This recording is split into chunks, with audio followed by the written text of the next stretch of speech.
Mr. Taylor, how would you characterize the nature of these upcoming political American elections? How are they different from those in the past? Um,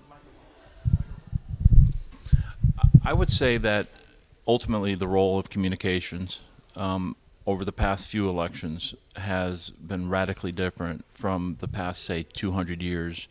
Um, People know more. Information comes out immediately.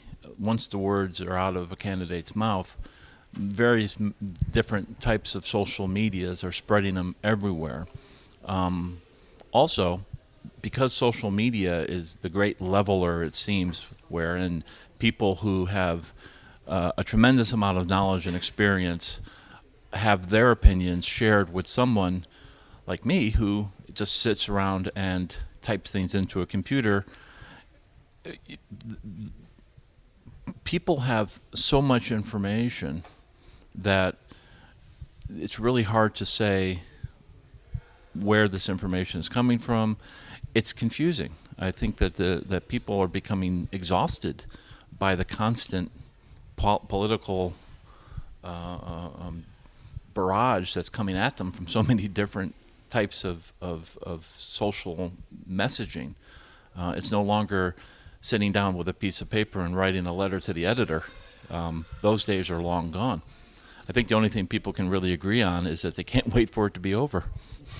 Let me ask you another question. Of course. Watching television debates as we see them in Italy, we seem to see a lot of bitterness in the political confrontation between the candidates. Is that a reflection of a generalized political attitude in America, or is that a television process that enhances that bitterness?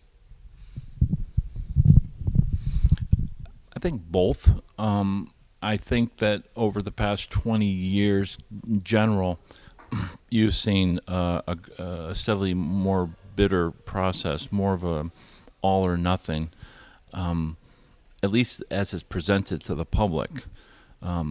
Like the day-to-day foreign policy, the day-to-day political process in the Senate and Congress is not what's represented on television. You have excellent relations and friendships between the parties. You have daily interaction and cooperation that doesn't see the light of day because it's not politically, it's not politically sexy, as they call it. So yeah, you are seeing, though, what seems to be more of intransigence, more of a unwillingness to hear the other person's argument, and I think more and more as that continues to be a trend, I think the political process is reflecting that. I don't particularly think that Donald Trump and Hillary Clinton hate each other.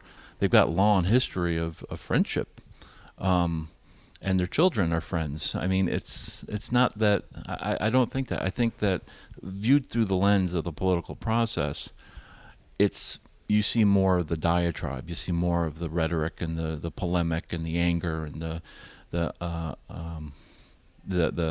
very just not nice comments. Do I think that Donald Trump really believes that Hillary Clinton is a nasty woman? No, I don't think he believes that. But politics makes people say strange things, and I think that it's not necessarily a reflection of how they feel. But I do think that the lack of civility that seems to be more present over the past, let's say, 3 election cycles, it's a problem. Let's do one final question. The relation between the US and Italy has a long history, and we all understand there is a very close relationship and friendship. But would you expect, in regard, if one candidate wins the election or the other candidate, should we expect or can we expect any changes in the relation between the two countries? I think that I would say probably not not tremendous changes, to borrow a word that Mr. Trump likes to use a lot. I think that American and Italian relations are always going to be good. I think our relations, our interactions are too deeply entwined and too deeply rooted to be changed simply by the election of one candidate over the other. think we're always going to be friends. I mean, the very first American consul served in Italy, in Genoa. Our history is long, and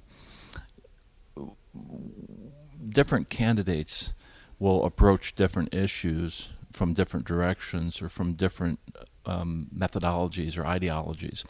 But I think in general, our relationships are going to remain good as they always have been. And I hope so. I believe that.